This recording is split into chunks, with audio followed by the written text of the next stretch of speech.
Hey guys, welcome you all to GSN law. Administrative law में एक doctrine है legitimate expectation का। हाल ही में ऑनरेबल सुप्रीम कोर्ट ने इसी डॉक्ट्राइन के ऊपर अपना एक डिसीजन दिया है। केस का नाम है state of Jharkhand versus Brahmaputra metallics limited और ये डिसीजन 1 दिसंबर 2020 को आया है। अब देखिए, लेजिटिमेट एक्सपेक्टेशन का क्या अर्थ है। मान लीजिए किसी भी गवर्नमेंट ने, मतलब स्टेट गवर्नमेंट या फिर सेंट्रल गवर्नमेंट ने कोई भी पॉलिसी निकाली है और उस पॉलिसी के तहत उनको कोई बेनिफिट प्रोवाइड करना था to the public.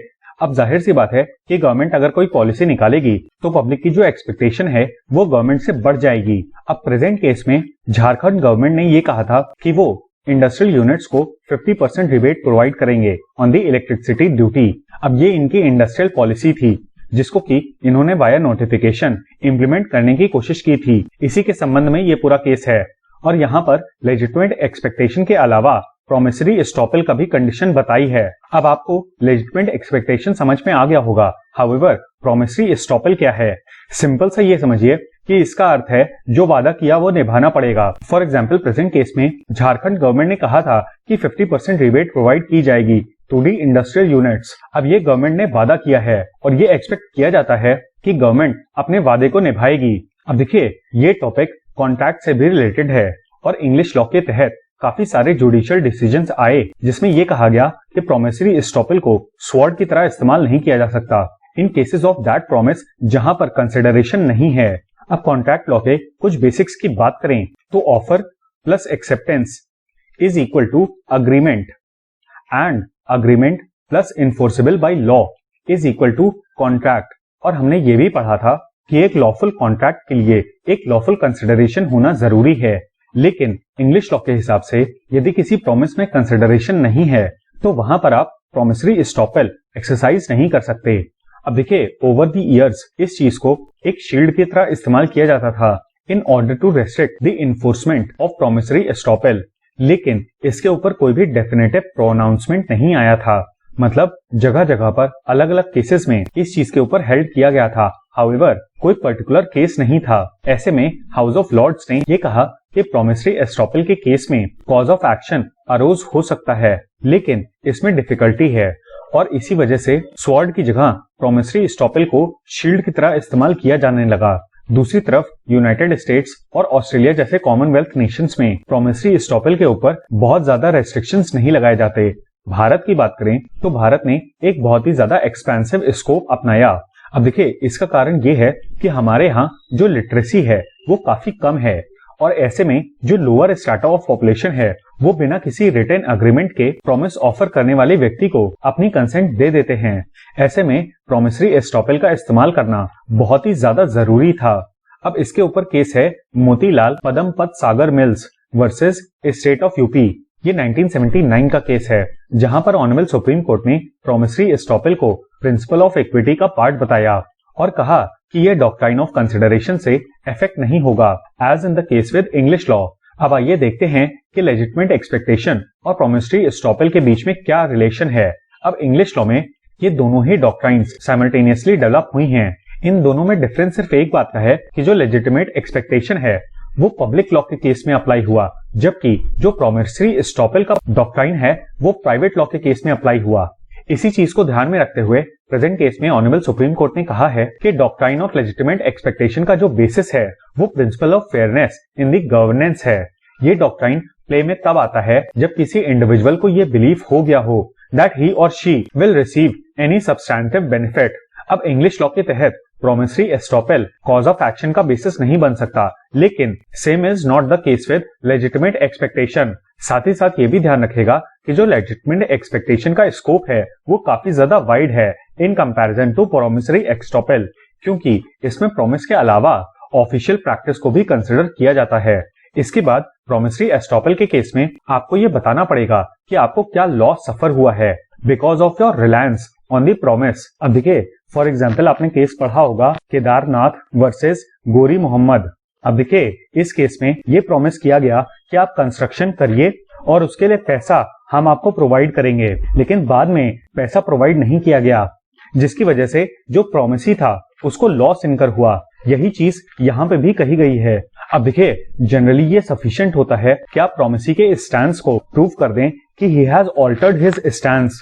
After the certain agreement, लेकिन फिर भी अगर कोई प्रेजुडाइज कॉज नहीं किया गया है टुवर्ड्स दी प्रोमिसी, तो फिर प्रोमिसरी एस्टॉपल का डॉक्ट्राइन अप्लाई नहीं किया जाएगा, बिकॉज ऐसे केस में कोई भी कंडक्ट इनइक्विटेबल नहीं है। और इसके पहले मैंने आपको बताया था कि प्रोमिसरी एस्टॉपल को डॉक्ट्राइन ऑफ इक्विटी के अंतर्गत इंडियन कोर्ट्स ने रखा है।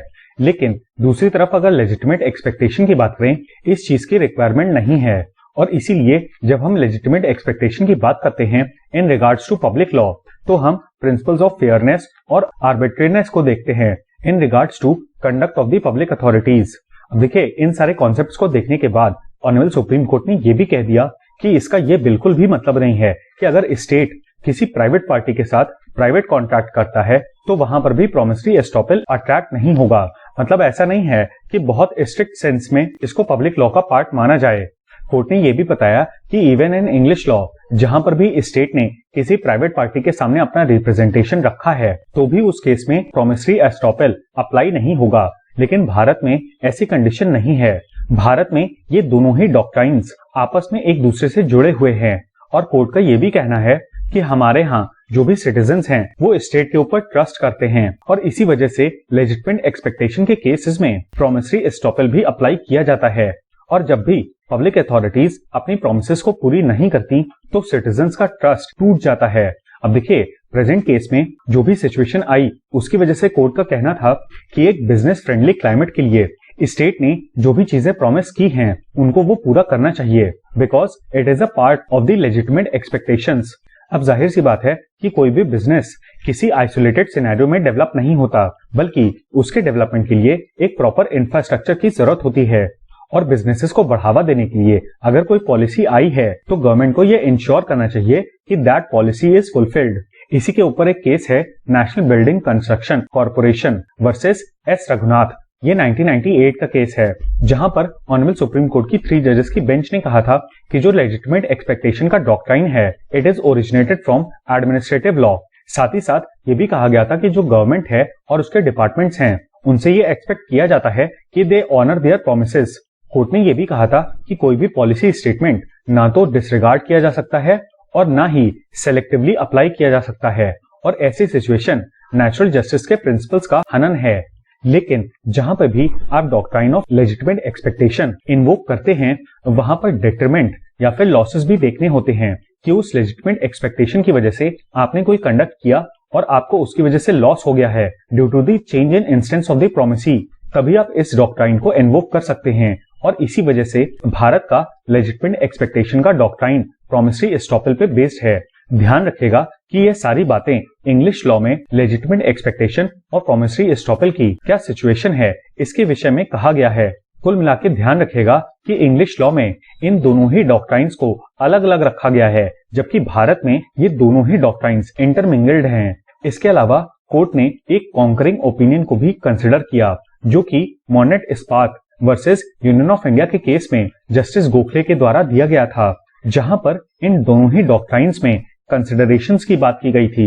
अब इंग्लिश लॉ के केस में हमने ये भी पढ़ा था कि प्रोमिसरी एस्टॉपल उन केसेस में अप्लाई नहीं होगा जहां पर कंसिडरेशन नहीं है।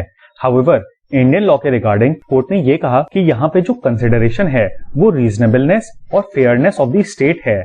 मतलब प्रोमिसी से प्रोमिसर को कोई कंसिडरेशन तो नहीं मिल रहा, लेकिन जो रीजनेबलनेस है और फेयरनेस का पॉइंट है in regards to administration of the state, वही यहाँ पे कंसिडरेशन हो जाएगा। इसके अलावा एक और केस है union of India versus lieutenant colonel PK Chaudhary. ये 2016 का केस है, जहां पर मोनेट इस्पात वाले केस को डिस्कस करते हुए ये कहा गया कि जो लेजिटिमेट एक्सपेक्टेशन का डॉक्ट्राइन है ये खुद में किसी कॉज ऑफ एक्शन को अराइज नहीं करेगा, बल्कि यदि इस डॉक्ट्राइन के डिनायल की वजह से अगर आर्टिकल 14 का हनन हुआ है, यानी कि इक्वालिटी बिफोर लॉ, तभी इस डॉक्ट्राइन को इन्वोक किया जा सकता है। इन्हीं सब चीजों को देखते हुए कोर्ट ने लेजिटिमेट एक्सपेक्टेशन और प्रोमिसरी एस्टॉपल के ऊपर ये कहा कि जो डॉक्ट्राइन ऑफ लेजिटिमेट एक्सपेक्टेशन है उसको इन इटसेल्फ क्लेम नहीं किया जा सकता अनलेस एंड अनटिल उसकी वजह से आर्टिकल 14 का हनन हुआ हो।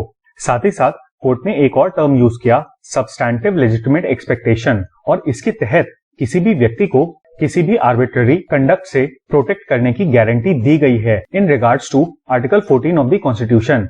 तो ये था हमारा एनालिसिस ऑनरेबल सुप्रीम कोर्ट के उस जजमेंट का जिसमें डॉक्ट्राइन ऑफ लेजिटिमेट एक्सपेक्टेशन के ऊपर कुछ बातें कही गई हैं। उम्मीद है कि आपको ये वीडियो पसंद आया होगा। इस वीडियो का PDF आपको हमारे टेलीग्राम चैनल पे मिल जाएगा। और हाँ, please don't forget to like, share and subscribe. Thank you. Jai Hind.